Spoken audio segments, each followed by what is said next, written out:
இதை செஞ்சு சாப்பிட்டா அம்புட்டு ருசியாக இருக்கும் ஃப்ரெண்ட்ஸ். அது எப்படி செய்கிறதுன்னு வாங்க சொல்கிறேன். உங்ககிட்ட எந்த பட்டாணி, வெள்ளை பட்டாணி, பச்சை பட்டாணி எது இருக்குதோ அதை வந்து நல்லா வேக வச்சுக்கோங்க. உப்பு போட்டு வேக வச்சோடனே ஒரு மிக்சியில் வெங்காயம், தக்காளி, சோம்பு, பட்டை வத்தல் இதை 4ஐயும் போட்டு நல்லா குறகுறன்னு நல்லா அரைச்சிக்கோங்க. நைஸாக நல்லா அரைச்சிக்கோங்க.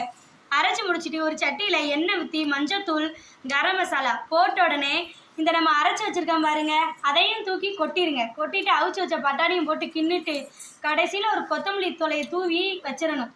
அது தோசை, இட்லி, சப்பாத்தி, பூரி எல்லாத்துக்குமே நல்லாயிருக்கும். அது கூட என்னென்னா சின்ன வெங்காயமோ பெரிய வெங்காயமோ வெட்டி போட்டு இந்த மாதிரி சாப்பிட்டாலும் அருமையாக இருக்கும்.